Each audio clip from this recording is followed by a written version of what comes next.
Hi friends, ಎಲ್ರಿಗೂ ನಮಸ್ಕಾರ. ಜ್ಞಾನಗಂಗೋತ್ರಿ ಸಂಸ್ಥೆಯ ಇನ್ಕ್ವೆಸ್ಟ್ ಪ್ರಚಲಿತ ಘಟನೆಗಳ ಸರಣಿಗೆ ತಮ್ಮೆಲ್ಲರಿಗೂ ಮತ್ತೊಮ್ಮೆ ಸ್ವಾಗತ.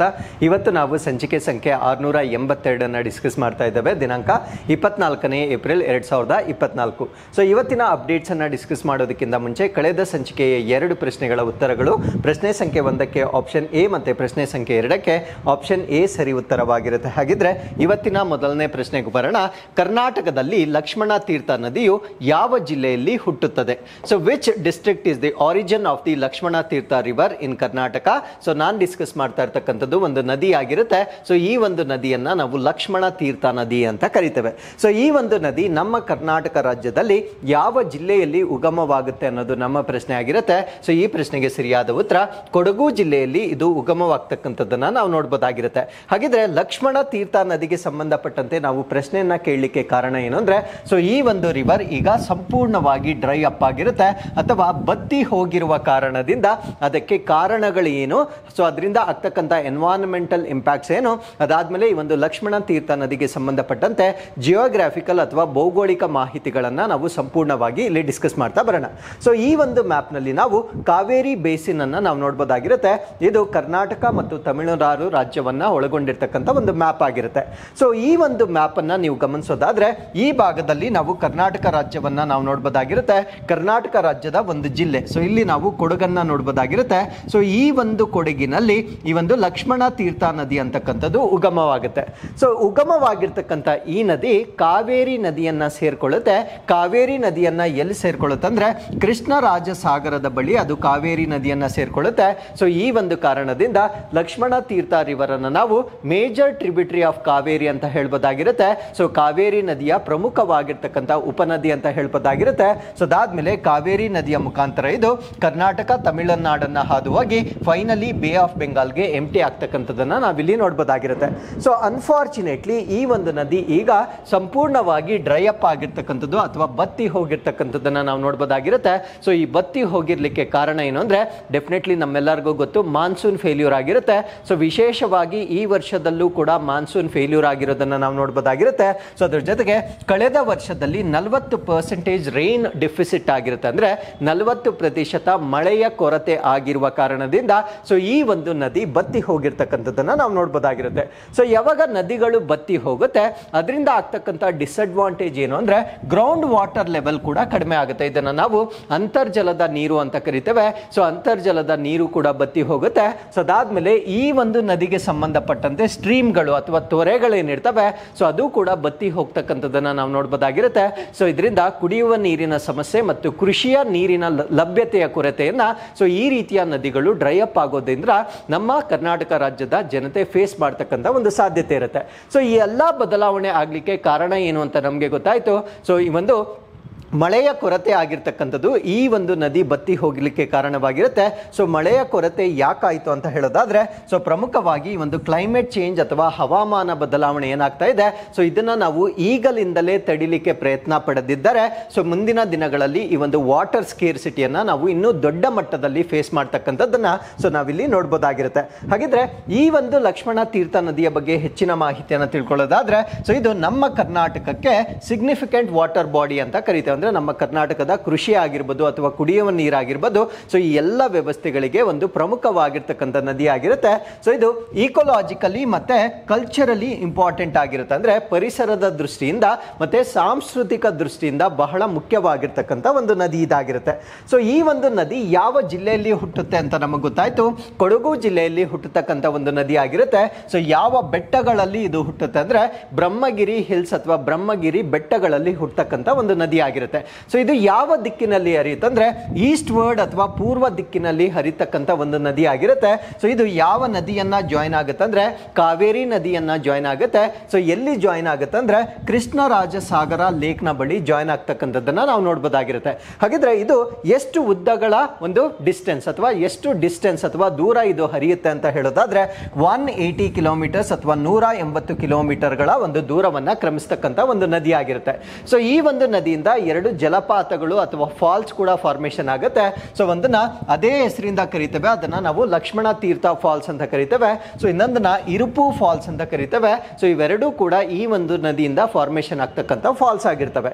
ಸೊ ಈ ಒಂದು ನದಿ ಇದಕ್ಕಿರ್ತಕ್ಕಂಥ ಥ್ರೆಡ್ಸ್, ಯಾಕೆ ಇದು ಡಿಪ್ಲೀಟ್ ಆಗ್ತಾ ಇದೆ, ಒಣಗೋಗ್ತಾ ಇದೆ ಅಂತಕ್ಕಂಥದ್ದನ್ನ ನಾವು ಹೇಳೋದಾದ್ರೆ, ಸೊ ಇದು ಗ್ರೌಂಡ್ ವಾಟರ್ ಡಿಪ್ಲೀಷನ್ ಆಗಿರ್ಬೋದು, ಪೊಲ್ಯೂಷನ್ ಮಾಲಿನ್ಯ ಆಗಿರ್ಬೋದು, ಎಲ್ಲಕ್ಕಿಂತ ಮುಖ್ಯವಾಗಿ ಈ ಇಲ್ಲಿಗಲ್ ಸ್ಯಾಂಡ್ ಮೈನಿಂಗ್ ಅಂತ ಕರಿತೇವೆ. ಅಂದ್ರೆ ಮರಳನ್ನ ಕಾನೂನು ಬಾಹಿರವಾಗಿ ಗಣಿಗಾರಿಕೆ ಏನ್ ಮಾಡ್ತಾ ಇದ್ದಾರೆ. ಸೊ ಇದು ಈ ಒಂದು ನದಿ ನೀರು ಬತ್ತಿ ಹೋಗ್ಲಿಕ್ಕೆ ಅಥವಾ ಈ ನದಿ ನೀರು ಕಡಿಮೆ ಆಗ್ಲಿಕ್ಕೆ ಪ್ರಮುಖವಾಗಿರ್ತಕ್ಕಂಥ ಕಾರಣಗಳಾಗಿರ್ತವೆ. ಹಾಗಿದ್ರೆ ಈ ಒಂದು ಆರ್ಟಿಕಲ್ಗೆ ಸಂಬಂಧಪಟ್ಟಂತೆ ನಮ್ಮ ಕರ್ನಾಟಕದಲ್ಲಿರ್ತಕ್ಕಂಥ ನದಿಗೆ ಸಂಬಂಧಪಟ್ಟಂತೆ ಒಂದು ಪ್ರಶ್ನೆಯನ್ನ ಕೇಳ್ತಾ ಇದ್ದೇನೆ. ಸೊ ನಾನು ಇಲ್ಲಿ ಮೆನ್ಷನ್ ಮಾಡಿರ್ತಕ್ಕಂಥ ಟ್ರಿಬ್ಯೂಟರೀಸ್ ಅಮರಾವತಿ, ಅರ್ಕಾವತಿ, ಭವಾನಿ, ಚಿನ್ನಾರ್, ಹೇಮಾವತಿ, ಹೊನ್ನಹೊಳೆ, ಅದಾದ್ಮೇಲೆ ಕಬಿನಿ. ಸೊ ಇಷ್ಟು ನದಿಗಳೇನಿದ್ದಾವೆ ಇದು ಯಾವ ನದಿಯ ಉಪನದಿ ಎಂದು ನೀವು ಕಮೆಂಟ್ಸ್ ಅಲ್ಲಿ ನಮಗೆ ತಿಳಿಸಬಹುದಾಗಿರುತ್ತೆ. So with this let's get in to question number 2. ಜಪಾನ್ನ ಓಯಿಸಾಮಾ ಯೋಜನೆಯ ಉದ್ದೇಶವೇನು? So what is the objective of Japan's Ohisama project? So ನಾನು ಮಾತಾಡ್ತಾ ಇರ್ತಕ್ಕಂಥದ್ದು ಒಂದು ಯೋಜನೆ. ಸೊ ಈ ಯೋಜನೆಯನ್ನ ನಾವೇನಂತ ಕರಿತೀವಿ ಅಂದ್ರೆ ಓಯಿಸಾಮಾ ಪ್ರಾಜೆಕ್ಟ್ ಅಂತ ಕರಿತೇವೆ. ಸೊ ಈ ಒಂದು ಪ್ರಾಜೆಕ್ಟ್ ಅನ್ನ ಇಂಪ್ಲಿಮೆಂಟ್ ಮಾಡ್ತಾ ಇರ್ತಕ್ಕಂಥವ್ರು ಯಾರು ಅಂದ್ರೆ ಜಪಾನ್ ರಾಷ್ಟ್ರದವರು ಮಾಡ್ತಾ ಇದ್ದಾರೆ. ಹಾಗಿದ್ರೆ ಈ ಒಂದು ಓಯಿಸಾಮಾ ಪ್ರಾಜೆಕ್ಟ್ ನ ಇಂಟೆನ್ಷನ್ ಅಥವಾ ಆಬ್ಜೆಕ್ಟಿವ್ ಏನು ಅನ್ನೋದು ನಮ್ಮ ಪ್ರಶ್ನೆ ಆಗಿರುತ್ತೆ. ಸೊ ಈ ಪ್ರಶ್ನೆಗೆ ಸರಿಯಾದ ಉತ್ತರ ಕಡಿಮೆ ಭೂಮಿಯ ಕಕ್ಷೆಯಿಂದ, ಅಂದ್ರೆ ಲೋವರ್ ಅರ್ತ್ ಆರ್ಬಿಟ್ಸ್ ಅಂತ ನಾವೇನ್ ಹೇಳ್ತೇವೆ. ಸೊ ಇಲ್ಲಿಂದ ಭೂಮಿಗೆ ನಿಸ್ತಂತುವಾಗಿ, ನಿಸ್ತಂತು ಅಂದ್ರೆ ವೈರ್ಲೆಸ್, ಯಾವುದೇ ಒಂದು ವೈರ್ಗಳನ್ನ ಯೂಸ್ ಮಾಡದೆ ಶಕ್ತಿಯನ್ನ ರವಾನೆ ಮಾಡ್ತಕ್ಕಂಥ ಜಪಾನಿನ ಪ್ರಾಜೆಕ್ಟ್ ಅನ್ನ ನಾವೇನಂತ ಕರಿತೀವಿ ಅಂದ್ರೆ ಓಯಿಸಾಮಾ ಪ್ರಾಜೆಕ್ಟ್ ಅಂತ ಕರಿತೇವೆ. To wirelessly transmit energy from low earth orbits to earth, ಅಂದ್ರೆ ಭೂಮಿ ಏನಿರುತ್ತೆ ಸೊ ಭೂಮಿಯ ಮೇಲೆ ನಾವು ಲೋವರ್ ಆರ್ಬಿಟ್ಸ್ ಅನ್ನ ನಾವೇನ್ ನೋಡ್ತೇವೆ. ಸೊ ಇಲ್ಲಿಂದ ಸೌರ ಶಕ್ತಿಯನ್ನ ಭೂಮಿಗೆ ಟ್ರಾನ್ಸ್ಫರ್ ಮಾಡ್ತಕ್ಕಂಥ ಒಂದು ಯೋಜನೆಯನ್ನ ನಾವು ಓಯಿಸಾಮಾ ಯೋಜನೆ ಅಂತ ಕರಿತೇವೆ. ಸೊ ಈಗ ಡೆಫಿನೆಟ್ಲಿ ನಮ್ಗೊಂದು ಡೌಟ್ ಬರುತ್ತೆ, ಅದೇನು ಅಂದ್ರೆ ಈ ಒಂದು ಸೋಲಾರ್ ಎನರ್ಜಿಯನ್ನ ನಾವು ಭೂಮಿಯಲ್ಲೇ ಕ್ಯಾಚ್ ಮಾಡಬಹುದಾಗಿರುತ್ತೆ. ಅಂದ್ರೆ ಇದನ್ನ ನಾವು ಗ್ರೌಂಡ್ ಬೇಸ್ಡ್ ಸೋಲಾರ್ ಪ್ಯಾನಲ್ಸ್ ಅಂತ ಕರಿತೇವೆ. ಸೊ ಇದನ್ನ ಬಿಟ್ಟು ಸ್ಪೇಸ್ ಅಲ್ಲಿ ಯಾಕೆ ಇದನ್ನ ಕ್ಯಾಚ್ ಮಾಡ್ತಾ ಇದ್ದಾರೆ, ಸೊ ಅದು ಈ ಒಂದು ಆರ್ಟಿಕಲ್ ಅಲ್ಲಿ ನಾವು ಅರ್ಥ ಮಾಡ್ಕೊಳ್ಬೇಕಾಗಿರ್ತಕ್ಕಂಥ ಕಾನ್ಸೆಪ್ಟ್ ಆಗಿರುತ್ತೆ. ಸೊ ಈ ಒಂದು ಕಾನ್ಸೆಪ್ಟ್ ಅನ್ನ ನಾವೇನಂತ ಕರಿತೇವೆ ಅಂದ್ರೆ SBSP ಅಂತ ಕರಿತೇವೆ. SBSP ಅಂದ್ರೆ ಸ್ಪೇಸ್ ಬೇಸ್ಡ್ ಸೋಲಾರ್ ಪ್ಯಾನಲ್ಸ್ ಅಂತ ಕರಿತೇವೆ. ಬಾಹ್ಯಾಕಾಶದಲ್ಲಿ ನಾವು ಸೌರ ಫಲಕಗಳನ್ನ ಮೌಂಟ್ ಮಾಡ್ತಕ್ಕಂಥ ಒಂದು ಮೆಥಡ್ ಆಗಿರುತ್ತೆ. ನಾವು ಪ್ರಸ್ತುತವಾಗಿ ಭೂಮಿ ಮೇಲೆ ಯೂಸ್ ಮಾಡ್ತಾ ಇರೋದನ್ನ ನಾವು GBSP ಅಂತ ಕರಿತೇವೆ. GBSP ಅಂದ್ರೆ ಗ್ರೌಂಡ್ ಬೇಸ್ಡ್ ಸೋಲಾರ್ ಪ್ಯಾನಲ್ಸ್ ಅಂತ ಕರಿತೇವೆ. ಸೊ ಭೂಮಿಯ ಮೇಲೆ ಸೌರ ಫಲಕಗಳನ್ನ ಡೆವಲಪ್ ಮಾಡುವ ಮುಖಾಂತರ ಸೌರ ಶಕ್ತಿಯನ್ನ ಕ್ಯಾಚ್ ಮಾಡ್ತಕ್ಕಂಥ ಮೆಥಡ್ ಅನ್ನ ನಾವು ಯೂಸ್ ಮಾಡ್ತಾ ಇದ್ದೇವೆ.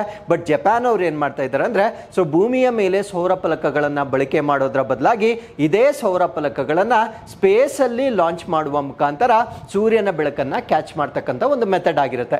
ಸೊ ಇವೆರಡರ ನಡುವೆ ಇರ್ತಕ್ಕಂಥ ಅಡ್ವಾಂಟೇಜಸ್ ಮತ್ತೆ ಡಿಸ್ಅಡ್ವಾಂಟೇಜಸ್ ಏನು ಅನ್ನೋದನ್ನ ನಾನು ಮುಂದೆ ಎಕ್ಸ್ಪ್ಲೇನ್ ಮಾಡ್ತೇನೆ. ಸೊ ಅದಕ್ಕಿಂತ ಮುಂಚೆ ಈ ಒಂದು ಟೆಕ್ನಾಲಜಿಯನ್ನ ಅರ್ಥ ಮಾಡ್ಕೊಳ್ಳೋಣ. ಸೊ ಫಸ್ಟ್ ಏನ್ ಮಾಡ್ತಾರೆ ಅಂದ್ರೆ ಇದು ನಮ್ಮ ಭೂಮಿ ಆಗಿರುತ್ತೆ. ಸೊ ಇಲ್ಲಿ ನಾವು ನಮ್ಮ ಸೂರ್ಯನನ್ನ ನಾವು ನೋಡಬಹುದಾಗಿರುತ್ತೆ. ಸೊ ಭೂಮಿಗೆ ತುಂಬಾ ಹತ್ತಿರವಾಗಿರ್ತಕ್ಕಂಥ ಆರ್ಬಿಟ್ಸ್, ಇದನ್ನ ನಾವು ಲೋವರ್ ಅರ್ತ್ ಆರ್ಬಿಟ್ಸ್ ಅಥವಾ ಭೂಮಿಯ ಕೆಳಕಕ್ಷೆಗಳು ಅಂತ ಕರಿತೇವೆ. ಸೊ ಇಲ್ಲಿಗೆ ಒಂದು ಸ್ಯಾಟಲೈಟ್ ಅನ್ನ ಲಾಂಚ್ ಮಾಡ್ತಾರೆ. ಸೊ ಈ ಒಂದು ಸ್ಯಾಟಲೈಟ್ ಅಲ್ಲಿ ಅವ್ರು ಏನನ್ನ ಪ್ಲಾಂಟ್ ಮಾಡಿರ್ತಾರೆ ಅಂದ್ರೆ ಸೌರ ಫಲಕಗಳನ್ನ ಪ್ಲಾಂಟ್ ಮಾಡಿರ್ತಾರೆ. ಸೊ ಇದೇನ್ ಮಾಡುತ್ತೆ ಅಂದ್ರೆ ಸೂರ್ಯನಿಂದ ಶಕ್ತಿಯನ್ನ ನೇರವಾಗಿ ಕ್ಯಾಚ್ ಮಾಡುತ್ತೆ. ಸೊ ಯಾವಾಗ ಈ ಒಂದು ರೇಡಿಯೇಷನ್ ಅನ್ನ ಈ ಒಂದು ಸೌರ ಫಲಕಗಳು ಕ್ಯಾಚ್ ಮಾಡುತ್ತೆ, ಸೊ ಇಲ್ಲಿ ಸ್ಟೋರ್ ಆಗಿರ್ತಕ್ಕಂಥ ಎನರ್ಜಿಯನ್ನ ಮತ್ತೆ ಭೂಮಿಯ ಕಡೆಗೆ ಬೀಮ್ ಮಾಡ್ತಾರೆ. ಸೊ ಭೂಮಿಯ ಕಡೆಗೆ ಬೀಮ್ ಮಾಡಿದಾಗ ಈ ಸೌರ ಶಕ್ತಿಯನ್ನ ಏನಾಗಿ ಕನ್ವರ್ಟ್ ಮಾಡ್ತಾರೆ ಅಂದ್ರೆ ಲೇಸರ್ ಅಥವಾ ಮೈಕ್ರೋವೇವ್ಸ್ ಆಗಿ ಕನ್ವರ್ಟ್ ಮಾಡ್ತಕ್ಕಂಥದ್ದನ್ನ ನಾವಿಲ್ಲಿ ನೋಡಬಹುದಾಗಿರುತ್ತೆ. ಸೊ ಈ ಒಂದು ಲೇಸರ್ ಅಥವಾ ಮೈಕ್ರೋವೇವ್ಸ್ ಏನಿರುತ್ತೆ ಸೊ ಇಲ್ಲಿಂದ ಬರ್ತಕ್ಕಂಥ ವಿದ್ಯುತ್ತನ್ನ ನಮ್ಮ ಭೂಮಿಯ ಮೇಲೆ ಇರ್ತಕ್ಕಂಥ ಟ್ರಾನ್ಸ್ಮಿಷನ್ ಲೈನ್ಸ್ ಏನಿರುತ್ತೆ ಸೊ ಆ ಒಂದು ಗ್ರಿಡ್ಗೆ ಕನೆಕ್ಟ್ ಮಾಡ್ತಕ್ಕಂಥದ್ದನ್ನ ನಾವಿಲ್ಲಿ ನೋಡಬಹುದಾಗಿರುತ್ತೆ. ಸೊ ಈ ಎಂಟೈರ್ ಟೆಕ್ನಾಲಜಿಯನ್ನ ನಾವೇನಂತ ಕರಿತೀವಿ ಅಂದ್ರೆ ಓಯಿಸಾಮಾ ಟೆಕ್ನಾಲಜಿ ಅಂತ ಕರಿತೇವೆ. ಸೊ ಇದನ್ನ ಜಪಾನ್ ಅವರು ಡೆವಲಪ್ ಮಾಡ್ತಾ ಇರ್ತಕ್ಕಂಥ ಒಂದು ಟೆಕ್ನಾಲಜಿ ಆಗಿರುತ್ತೆ. ಸೊ ಇದರ ಬಗ್ಗೆ ನಾವು ವಿಸ್ತೃತವಾಗಿರ್ತಕ್ಕಂಥ ಮಾಹಿತಿಯನ್ನ ಡಿಸ್ಕಸ್ ಮಾಡ್ತಾ ಬರೋಣ. So this country is Japan ಆಗಿರುತ್ತೆ. ಅಂದ್ರೆ ಈ ಪ್ರಾಜೆಕ್ಟ್ ಅನ್ನ ಮಾಡ್ತಾ ಇರ್ತಕ್ಕಂಥವ್ರು ಜಪಾನ್ ಕಂಟ್ರಿ ಆಗಿರ್ತಾರೆ. ಸೊ ಇವರು ಪಯನೀರಿಂಗ್ ಅಂದ್ರೆ ಈ ರೀತಿಯಾಗಿ ಸ್ಪೇಸ್ ಅಲ್ಲಿ ಸೌರ ಫಲಕಗಳನ್ನ ಡೆವಲಪ್ ಮಾಡ್ತಾ ಇರ್ತಕ್ಕಂಥ ಮೊಟ್ಟ ಮೊದಲ ರಾಷ್ಟ್ರವನ್ನಾಗಿ ನಾವು ಜಪಾನ್ ಅನ್ನ ನೋಡಬಹುದಾಗಿರುತ್ತೆ. ಸೊ ಇದನ್ನ ನಾವು ಸ್ಪೇಸ್ ಬೇಸ್ಡ್ ಸೋಲಾರ್ ಪವರ್ ಅಂತ ಕರಿತೇವೆ. ಅಂದ್ರೆ ಬಾಹ್ಯಾಕಾಶದಲ್ಲಿ ಸೌರ ಫಲಕಗಳನ್ನ ನಿರ್ಮಾಣ ಮಾಡ್ತಕ್ಕಂಥ ಒಂದು ಯೋಜನೆ ಆಗಿರುತ್ತೆ. ಸೊ ಈ ಒಂದು ಯೋಜನೆಯನ್ನ 2025ರಲ್ಲಿ ಲಾಂಚ್ ಮಾಡ್ತಕ್ಕಂಥ ಒಂದು ಪ್ಲಾನ್ ಅನ್ನ ಇಟ್ಕೊಂಡಿರ್ತಾರೆ. ಸೊ ಈ ಪ್ರಾಜೆಕ್ಟ್ಗೆ ಏನಂತ ನಾಮಕರಣ ಮಾಡಿರ್ತಾರೆ ಅಂದ್ರೆ ಓಯಿಸಾಮಾ ಅಂತ ನಾಮಕರಣ ಮಾಡಿರ್ತಾರೆ. ಸೊ ಇದರ ಅರ್ಥ ಜಪಾನೀಸ್ ಭಾಷೆಯಲ್ಲಿ ಸನ್ ಅಥವಾ ಸೂರ್ಯ ಅಂತಕ್ಕಂಥದ್ದು, ಜಪಾನೀಸ್ ಭಾಷೆಯಲ್ಲಿ ಓಯಿಸಾಮಾ ಅಂತದರ ಅರ್ಥವನ್ನ ನಾವಿಲ್ಲಿ ನಾವಿಲ್ಲಿ ನೋಡ್ಬೋದಾಗಿರುತ್ತೆ. ಸೊ ಈ ಒಂದು ಪ್ರಾಜೆಕ್ಟ್ ಏನಿರುತ್ತೆ, ಸೊ ಇದರ ಆಬ್ಜೆಕ್ಟಿವ್ ಅಥವಾ ಉದ್ದೇಶ ಏನು ಅಂದ್ರೆ, mini space based solar power plant will wirelessly transmit energy from low earth orbits to earth. ಅಂದ್ರೆ ನಾನು ಆಪ್ಷನ್ಸ್ ಅಲ್ಲಿ ಕೊಟ್ಟಿರೋ ಹಾಗೆ ವೈರ್ ಅನ್ನ ಯೂಸ್ ಮಾಡದೆ, ನಿಸ್ತಂತು ಅಂತ ಹೇಳ್ತೇವೆ ಅಥವಾ ವೈರ್ಲೆಸ್ಲಿ ಅಂತ ಹೇಳ್ತೇವೆ. ಸೊ ಸೌರಶಕ್ತಿಯನ್ನ ಭೂಮಿಗೆ ನೇರವಾಗಿ ವೈರ್ಲೆಸ್ ಆಗಿ ಟ್ರಾನ್ಸ್ಮಿಟ್ ಮಾಡ್ತಕ್ಕಂಥ ಒಂದು ಪ್ರಾಜೆಕ್ಟ್ ಅನ್ನ ನಾವೇನಂತ ಕರಿತೀವಿ ಅಂದ್ರೆ ಓಯಿಸಾಮಾ ಅಂತ ಕರಿತೇವೆ. ಸೊ ಈ ಒಂದು ಸ್ಯಾಟಲೈಟ್ ಡೀಟೇಲ್ಸ್ ಅನ್ನ ನಾವು ನೋಡೋದಾದ್ರೆ, ಇಲ್ಲಿ ಬಳಕೆ ಮಾಡ್ತಕ್ಕಂಥ ಉಪಗ್ರಹ ಏನಿರುತ್ತೆ ಅಂದ್ರೆ ರಿಲೇಟಿವ್ಲಿ ಸ್ಮಾಲ್ ಇರುತ್ತೆ, ಅಂದ್ರೆ ಚಿಕ್ಕದಾಗಿರುತ್ತೆ. ಸೊ ಅದರ ತೂಕ ಸರಿಸುಮಾರು 180 kg ಇರುತ್ತೆ. ಸೊ ಇದು approximately 1 kilowatt of power from altitude of 400 kilometres, ಅಂದ್ರೆ 250 ಕಿಲೋಮೀಟರ್ ಎತ್ತರದಿಂದ 1 ಕಿಲೋವ್ಯಾಟ್ಸ್ ಆಫ್ ಪವರ್ ಅನ್ನ ಟ್ರಾನ್ಸ್ಮಿಟ್ ಮಾಡ್ತಕ್ಕಂಥ ಒಂದು ಕೆಪಾಸಿಟಿಯನ್ನ ಸೊ ಈ ಒಂದು 180 kg ತೂಕ ಇರತಕ್ಕಂಥ ಉಪಗ್ರಹದಿಂದ ನಾವು ಎಕ್ಸ್ಪೆಕ್ಟ್ ಮಾಡಬಹುದಾಗಿರುತ್ತೆ. ಸೊ ಈ ಒಂದು ಎನರ್ಜಿಯನ್ನ ಲೇಟರ್ ಆಗಿ as I told you before microwave ಆಗಿ ಕನ್ವರ್ಟ್ ಮಾಡ್ತಾರೆ. ಸೊ ಕನ್ವರ್ಟ್ ಮಾಡಿ ಒಂದು ಆಂಟೆನಾದ ಮುಖಾಂತರ ಸೊ ಭೂಮಿಯ ಮೇಲೆ ಅದನ್ನ ರಿಸೀವ್ ಮಾಡ್ತಕ್ಕಂಥದ್ದನ್ನ ಸೊ ಈ ಒಂದು ತಂತ್ರಜ್ಞಾನದಲ್ಲಿ ನಾವು ನೋಡ್ಬೋದಾಗಿರುತ್ತೆ. ಹಾಗಿದ್ರೆ ಈ ಒಂದು ಸ್ಪೇಸ್ ಬೇಸ್ಡ್ ಸೋಲಾರ್ ಪ್ಯಾನಲ್ಸ್ ಮತ್ತೆ ಗ್ರೌಂಡ್ ಬೇಸ್ಡ್ ಸೋಲಾರ್ ಪ್ಯಾನಲ್ಸ್ ಇವೆರಡರ ನಡುವೆ ಇರ್ತಕ್ಕಂಥ ವ್ಯತ್ಯಾಸಗಳು ಏನೇನು ಅಂತ ನಾವು ನೋಡ್ತಾ ಬರೋಣ. ಸೊ ಫಸ್ಟ್ನೇದು ಎನರ್ಜಿ ಕಲೆಕ್ಷನ್, ಅಂದ್ರೆ ಶಕ್ತಿಯ ಸಂಗ್ರಹ. ಶಕ್ತಿ ಅಂದ್ರೆ ಸೌರ ಶಕ್ತಿಯ ಸಂಗ್ರಹ ಗ್ರೌಂಡ್ ಬೇಸಲ್ಲಿ ಜಾಸ್ತಿ ಆಗುತ್ತಾ ಅಥವಾ ಸ್ಪೇಸ್ ಬೇಸಲ್ಲಿ ಜಾಸ್ತಿ ಆಗುತ್ತಾ ಅನ್ನೋದರ ವ್ಯತ್ಯಾಸಗಳನ್ನ ನಾವಿಲ್ಲಿ ಡಿಸ್ಕಸ್ ಮಾಡ್ತಾ ಬರೋಣ.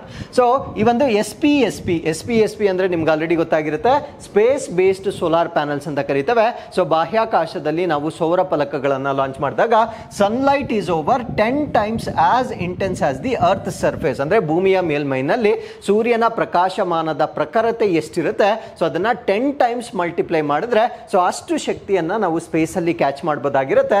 So and available continuously without the interference of the earth's atmosphere, ಅಂದ್ರೆ ಭೂಮಿಯ ವಾಯುಗೋಳದ ಯಾವುದೇ ಇಂಟರ್ಫಿಯರೆನ್ಸ್ ಅಥವಾ ಭೂಮಿಯ ವಾತಾವರಣದ ಯಾವುದೇ ಹಸ್ತಕ್ಷೇಪವಿಲ್ಲದೆ ಇದು ನಿರಂತರವಾಗಿ ಲಭ್ಯವಿರ್ತಕ್ಕಂಥ ಒಂದು ಶಕ್ತಿ ಆಗಿರುತ್ತೆ. ಸೊ ಆ ಒಂದು ಕಾರಣದಿಂದ ಸೌರ ಫಲಕಗಳು ಸ್ಪೇಸ್ ಅಲ್ಲಿ ಇಟ್ಟಾದಾಗ ಸೊ ಹೆಚ್ಚಿನ ಎಫಿಷಿಯನ್ಸಿ ಅಥವಾ ಕಾರ್ಯಕ್ಷಮತೆಯನ್ನ ಹೊಂದಿರತಕ್ಕಂಥದ್ದನ್ನ ನಾವಿಲ್ಲಿ ಗಮನಿಸಬಹುದಾಗಿರುತ್ತೆ. ಸೊ ಈ ನಿಟ್ಟಿನಲ್ಲಿ ಸ್ಪೇಸ್ ಅಲ್ಲಿ ಸೌರ ಫಲಕಗಳನ್ನ ಇಡುವ ಮುಖಾಂತರ ನಾವು ಹೆಚ್ಚಿನ ಶಕ್ತಿಯನ್ನ ಕ್ಯಾಚ್ ಮಾಡ್ತಕ್ಕಂಥ ಒಂದು ಸಾಧ್ಯತೆ ಇರುತ್ತೆ. ಸೊ ಅದೇ ನಾವು ಗ್ರೌಂಡ್ ಬೇಸ್ಡ್ ಅನ್ನ ನಾವು ನೋಡಿದಾಗ ಇದು ಭೂಮಿಯ ಸರ್ಫೇಸ್ ಅಥವಾ ಅರ್ತ್ ಸರ್ಫೇಸ್ ನ ಮುಖಾಂತರ ತನ್ನ ಶಕ್ತಿಯನ್ನ ಸಂಗ್ರಹಣೆ ಮಾಡುತ್ತೆ. So it is subjected to day night, ಅಂದ್ರೆ ಹಗಲು ಮತ್ತು ರಾತ್ರಿಗಳ ಒಂದು ಫಿನಾಮಿನನ್ ಅಥವಾ ವಿದ್ಯಮಾನ ಭೂಮಿಯ ಮೇಲೆ ಆಗ್ತಾ ಇರುವ ಕಾರಣದಿಂದ ಆ ಎನರ್ಜಿ ಕಲೆಕ್ಷನ್ಗೆ ಇಂಟರ್ವೆನ್ಷನ್ಸ್ ಆಗುತ್ತೆ.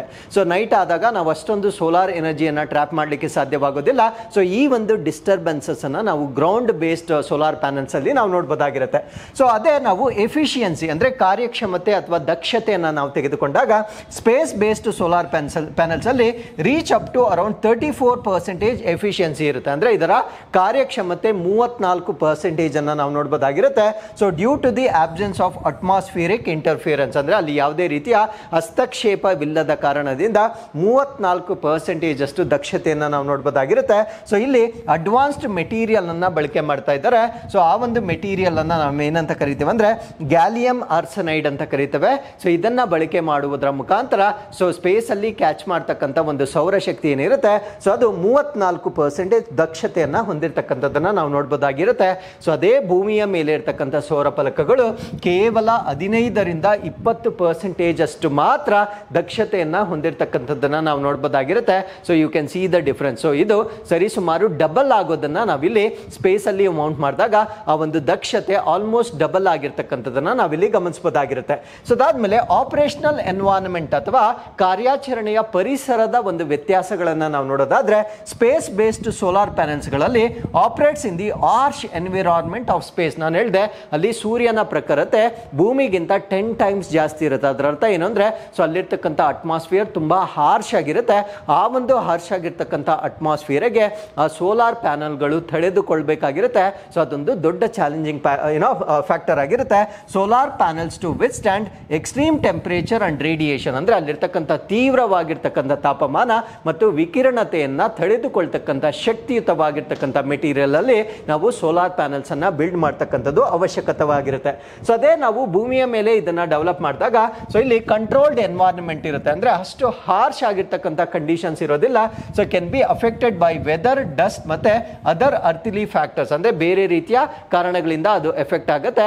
ಸೊ ಅದನ್ನ ಬಿಟ್ಟು ಹಾರ್ಶ್ ಕಂಡೀಷನ್ಸ್ ಅನ್ನ ನಾವು ಭೂಮಿಯ ಮೇಲೆ ನೋಡ್ಲಿಕ್ಕೆ ಸಾಧ್ಯವಾಗೋದಿಲ್ಲ.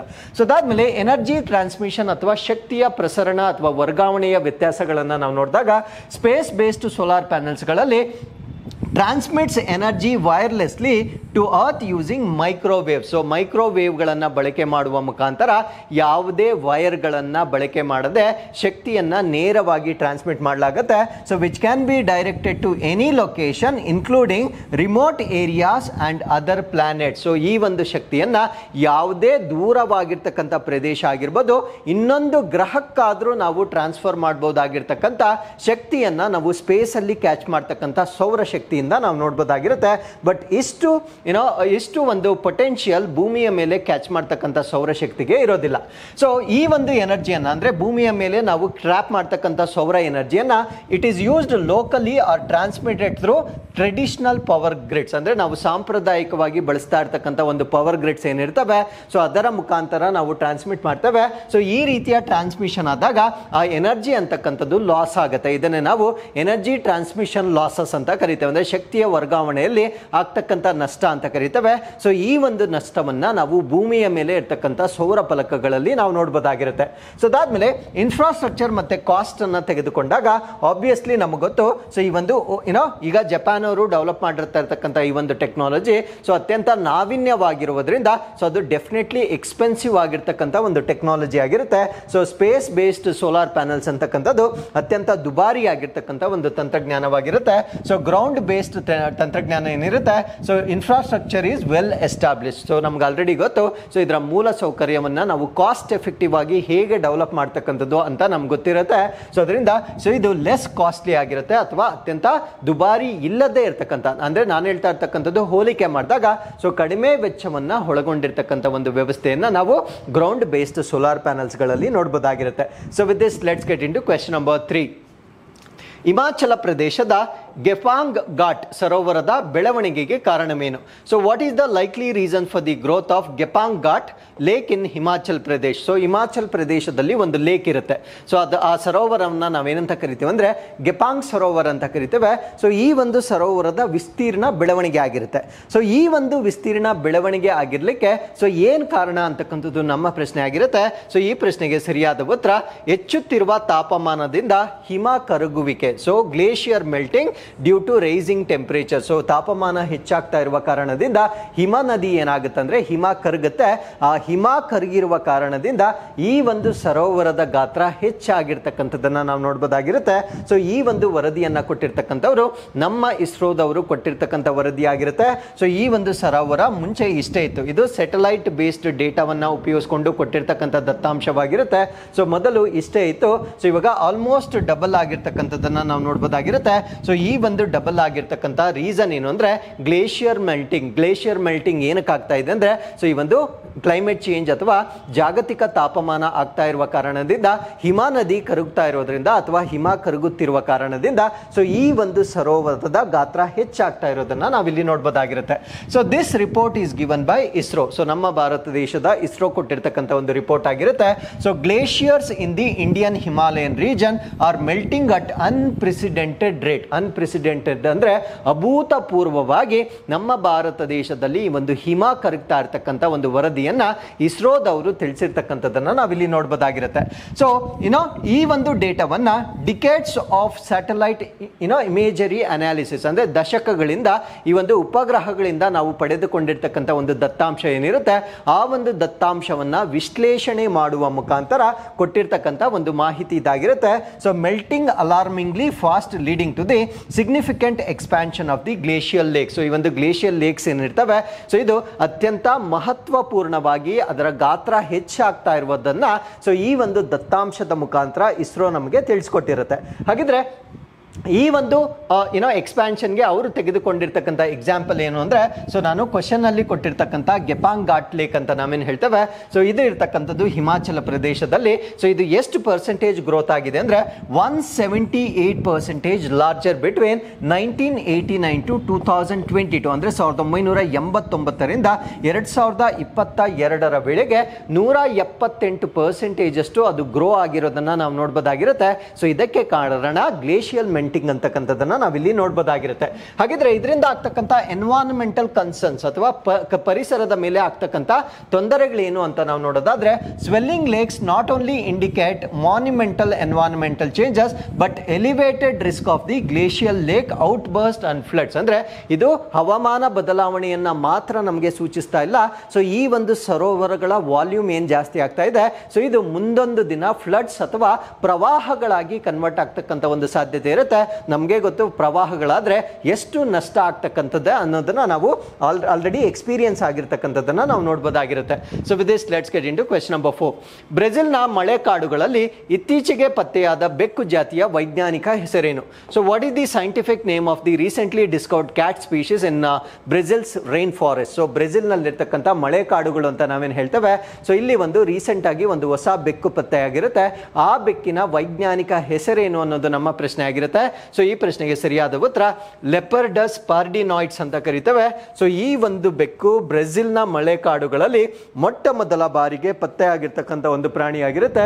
ಸೊ ಈ ಒಂದು ಬೆಕ್ಕಿನ ಚಿತ್ರವನ್ನ ನೀವು ನೋಡಬಹುದಾಗಿರುತ್ತೆ. ಸೊ ಅದರ ಮೈ ಮೇಲೆ ಸ್ಪಾಟ್ಸ್ ಏನಿರುತ್ತೆ, ಇದು ಕ್ಲೌಡೆಡ್ ಲೆಪರ್ಡ್ ಏನಿರುತ್ತೆ, ಸೊ ಆ ರೀತಿಯಾಗಿರ್ತಕ್ಕಂಥ ಒಂದು ಲೆಪರ್ಡ್ ಅಥವಾ ಚಿಕ್ಕ ಬೆಕ್ಕುವಿನ ರೀತಿಯಲ್ಲಿರ್ತಕ್ಕಂಥ ಒಂದು ಪ್ರಾಣಿಯಾಗಿರುತ್ತೆ. ಸೊ ಇದು ಈಗ ಬ್ರೆಜಿಲ್ ಅಲ್ಲಿ ಸ್ಪಾಟ್ ಆಗಿರ್ತಕ್ಕಂಥ ಒಂದು ಬೆಕ್ಕಾಗಿರುತ್ತೆ. ಸೊ ಬ್ರೆಜಿಲ್ ನಲ್ಲಿ ಎಲ್ಲಿ ಇದು ಸ್ಪಾಟ್ ಆಗಿರುತ್ತೆ ಅಂದ್ರೆ ರೈನ್ ಫಾರೆಸ್ಟ್ ಅಲ್ಲಿ ಇದು ಸ್ಪಾಟ್ ಆಗಿರುತ್ತೆ.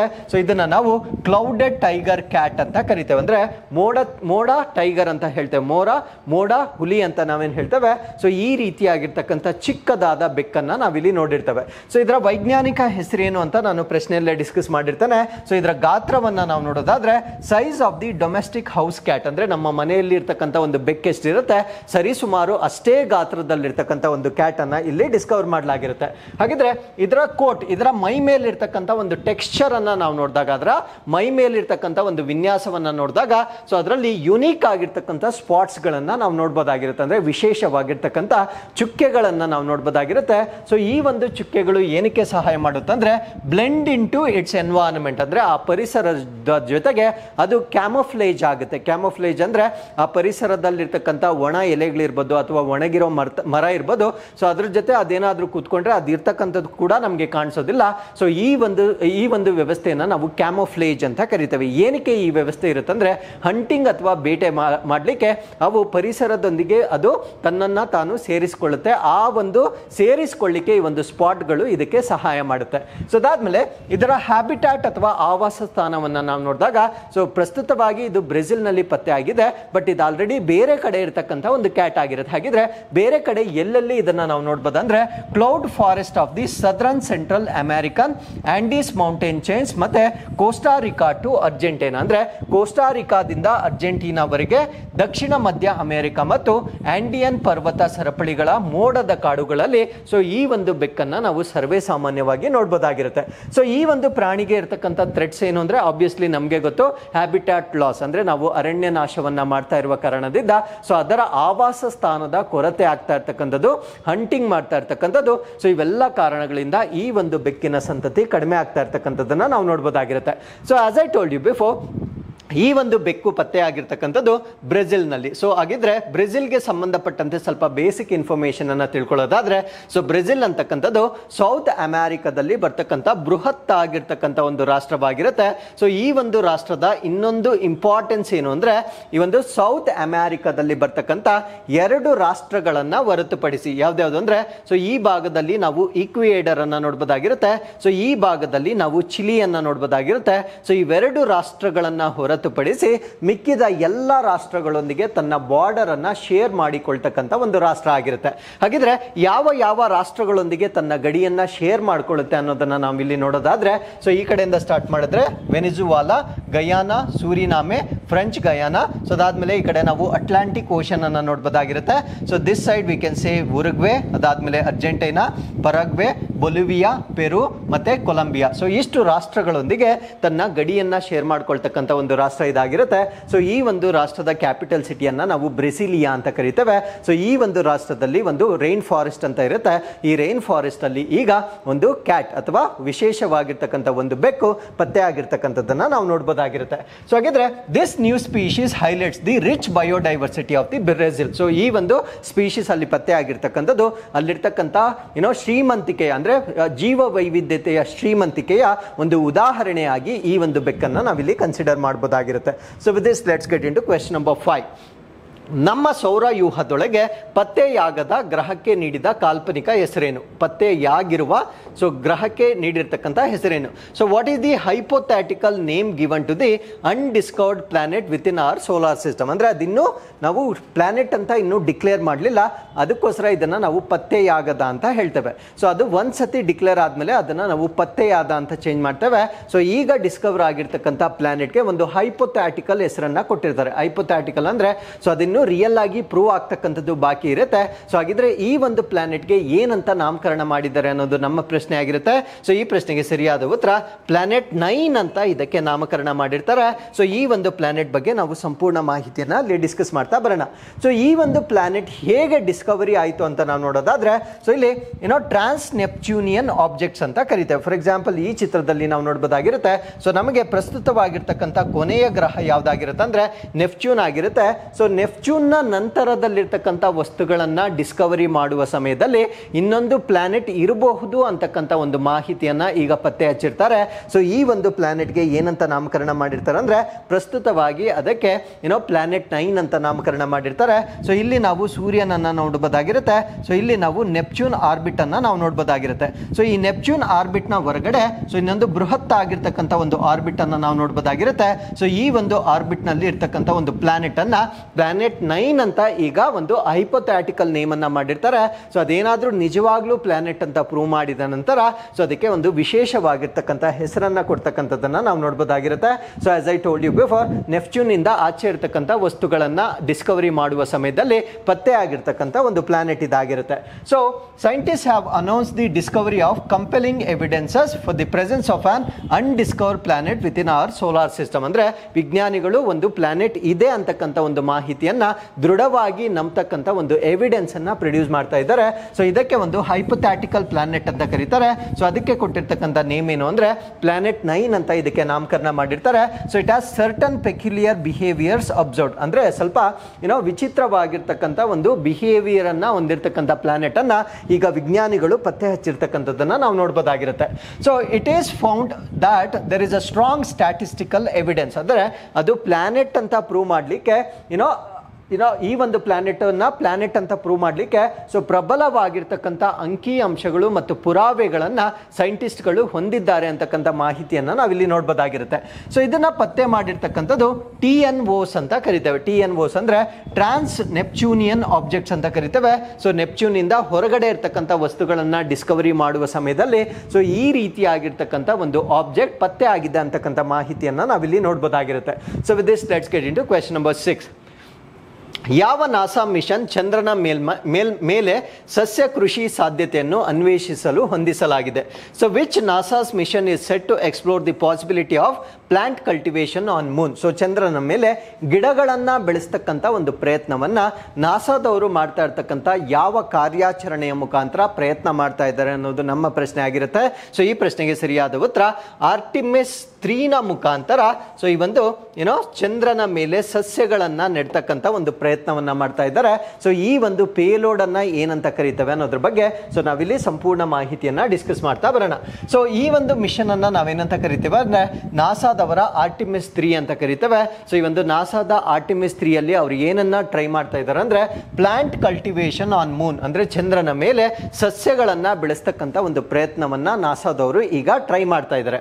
ಹಾಗಿದ್ರೆ ಆರ್ಟಿಮಿಸ್ ಅಂತಕ್ಕಂಥದ್ದು ಚಂದ್ರನಿಗೆ ನಾಸಾದವರು ಮಾಡ್ತಾ ಇರ್ತಕ್ಕಂಥ ಕಾರ್ಯಾಚರಣೆಗಳಾಗಿರುತ್ತೆ. ಸೊ ಇದೊಂದು ಒಂದು ಸರಣಿ, ಆಕ್ಚುಲಿ ಒಂದು ಸೀರೀಸ್ ಅಂತ ಕರಿತೇವೆ.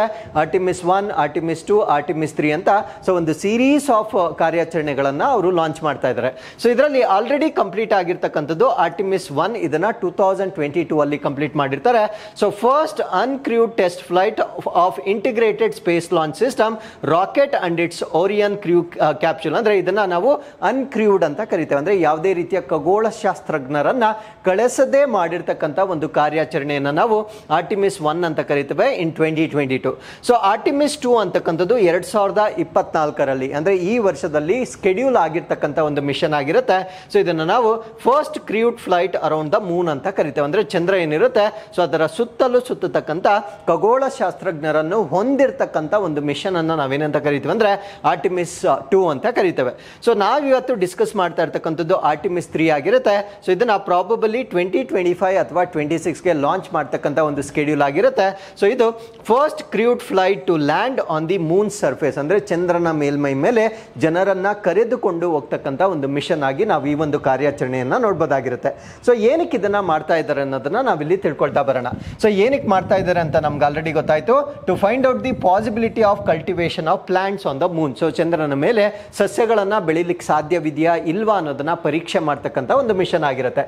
ಸೊ ಈ ಒಂದು ಮಿಷನ್ ನ ಗುರಿ ಅಥವಾ ಗೋಲ್ ಏನು ಅಂತ ನಾವು ನೋಡೋದಾದ್ರೆ aims to land the first women, ಅಂದ್ರೆ ಮೊಟ್ಟ ಮೊದಲ ಮಹಿಳೆಯನ್ನ ಚಂದ್ರನ ಮೇಲೆ ಲ್ಯಾಂಡ್ ಮಾಡಿಸ್ತಕ್ಕಂಥದ್ದು.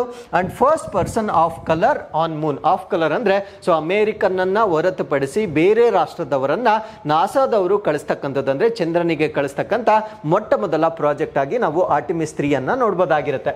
ಸೊ ಪ್ಲಾಂಟ್ ಕಲ್ಟಿವೇಶನ್, ಏನಕ್ಕೆ ಈ ಒಂದು ಕಲ್ಟಿವೇಶನ್ ಮಾಡ್ತಾ ಇದ್ದಾರೆ ಅಥವಾ ಯಾವ ಪ್ಲೇ ಲೋಡ್ ಅನ್ನ ಇಲ್ಲಿ ಕಳಿಸ್ತಾ ಇದ್ದಾರೆ ಅಂದ್ರೆ ಪೇಲೋಡ್ ಹೆಸರನ್ನ ನೆನ್ಪಿಟ್ಕೊಳ್ಳೋದು ಬಹಳ ಈಸಿ. ಇದು ಪ್ಲಾಂಟ್ ಆಗಿರೋದ್ರಿಂದ ಪ್ಲಾಂಟ್ ಅಲ್ಲಿ ಇರ್ತಕ್ಕಂಥ ಒಂದು ಭಾಗ ಲೀಫ್ ಅಂತ ನಾವೇನ್ ಹೇಳ್ತೇವೆ. ಸೊ ಇದರ ಪೇಲೋಡ್ ಅನ್ನ ಲೀಫ್ ಅಂತ ಕರಿತೇವೆ. ಸೊ ಲೀಫ್ ನ ಫುಲ್ ಫಾರ್ಮ್ ನಮಗೆ ಕೇಳ್ತಾರೆ. So lunar effects on the agricultural flora ಅಂತ ಕರಿತೇವೆ. ಸೊ ಈ ಒಂದು ಪೇಲೋಡ್ ಅನ್ನ ಆರ್ಟಿಮಿಸ್ 3 ಮುಖಾಂತರ ನಾಸಾದವರು ಕಳಿಸ್ತಕ್ಕಂಥ ಒಂದು ಪ್ರಯತ್ನವನ್ನ ಮಾಡ್ತಾ ಇದ್ದಾರೆ. So that will study the effects of the lunar surface environment on space crops, ಅಂದ್ರೆ ಬಾಹ್ಯಾಕಾಶದಲ್ಲಿ ಬೆಳೆಗಳನ್ನ ಬೆಳಿಕೆ ಚಂದ್ರನಲ್ಲಿರ್ತಕ್ಕಂಥ ಅಟ್ಮಾಸ್ಫಿಯರ್ ಯಾವ ರೀತಿಯ ಪರಿಣಾಮವನ್ನ ಬೀರುತ್ತೆ ಅನ್ನೋದನ್ನ ಅಧ್ಯಯನ ಮಾಡ್ತಕ್ಕಂಥ ಒಂದು ಕಾರ್ಯಾಚರಣೆ ಇದಾಗಿರುತ್ತೆ. ಸೊ ಈ ಒಂದು ಲೀಫ್ ನ ಆಬ್ಜೆಕ್ಟಿವ್ಸ್ ಏನು ಅಂತ ನಾವು ನೋಡೋದಾದ್ರೆ ಅಬ್ಸರ್ವ್ ದಿ ಪ್ಲಾಂಟ್ ಫೋಟೋಸಿಂಥಸಿಸ್, ಅಂದ್ರೆ ಆ ಒಂದು ಸಸ್ಯದಲ್ಲಿ ದ್ವಿತೀಯ ಸಂಶ್ಲೇಷಣೆ ಕ್ರಿಯೆ ಹೇಗೆ ನಡೆಯುತ್ತೆ ಅನ್ನೋದನ್ನ ಅಬ್ಸರ್ವ್ ಮಾಡ್ತಾರೆ. ಅದರ ಬೆಳವಣಿಗೆ ಗ್ರೋತ್ ಅನ್ನ ಅಬ್ಸರ್ವ್ ಮಾಡ್ತಾರೆ.